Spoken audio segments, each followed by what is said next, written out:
Now we see shear force towards right of B is same, minus 10.5 kilonewton. Hence it will be over here only. Now let's move to point C. Now shear force towards left of C and towards right of C is same, minus 10.5 kilonewton. So at point C, let me again plot the same minus 10.5 kilonewton shear force. And let me join point B and C with horizontal straight line, since the shear force between point B and C is same. Now let's move to point D. Now shear force towards left of D is again minus 10.5 kilonewton. So let me plot minus 10.5 kilonewton below point D also. Let me connect the shear force variation from point C and D by a horizontal straight line, meaning that shear force does not change. Finally, we connect this point with the zero line. So with this, our shear force diagram is complete. We see that some part of our beam is under positive shear force, whereas the remaining part of beam is under negative shear force. If we analyze the shear force diagram, we see that there is a point which can be defined as point E, which is lying between point A and B, where your positive shear force is changing into negative shear force. So as we have already discussed, at point E, the positive bending moment will be maximum.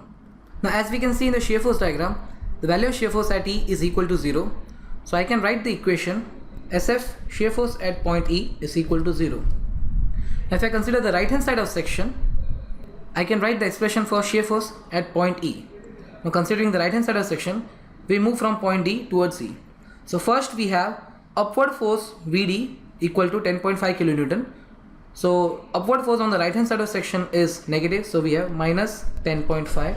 Then we have the downward force due to this much part of uniformly varying load.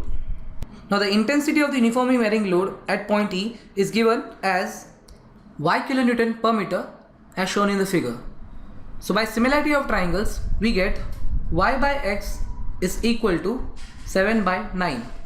So we get the value of Y is equal to 7 by 9 of X. So we get the magnitude of this much uniformly varying load as plus half into Y into X equal to 0. So if I substitute the value of Y equal to 7 by 9 X, I get it as minus 10.5 plus half into 7 by 9 of X into X is equal to 0. Upon solving this, I get the value of X equal to 5.196 meter. So the length of X here is 5.19 meter. So with this, our shear force diagram and its analysis is over. Let's start with bending moment calculation. We again start with point A and move toward point D. First, we calculate bending moment at point A. This will be equal to 0 as summation of moment about any point, and if that point is A, equal to 0. Next we move towards point E. Now bending moment at E. Now I could consider a section towards left of point E or towards right of point E. As shown in the figure, we see that the intensity of 7 kilonewton per meter at point A, and there will be intensity of Y unknown at point E.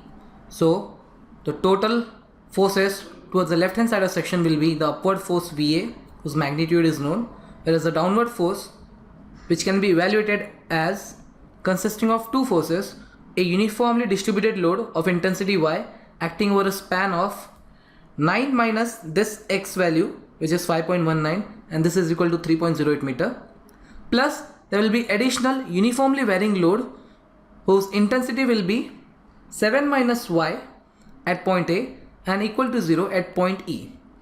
So solving this becomes too cumbersome. Hence you will realize that working on the right hand side of section is much easier, as we already know the value of Y by considering the right hand side of section.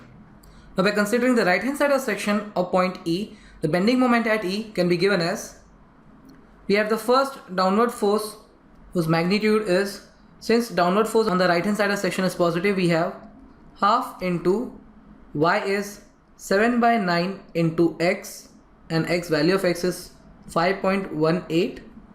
This is the magnitude of force, and it is acting at a distance of, by considering the right hand side of section, the first force is the vertically downward force of this much part of your uniformly varying load, whose intensity at this point is 7 by 9 of this distance, 5.19 meter. So the magnitude of this force will be half into 7 by 9 multiplied by 5.19 multiplied by the distance 5.19.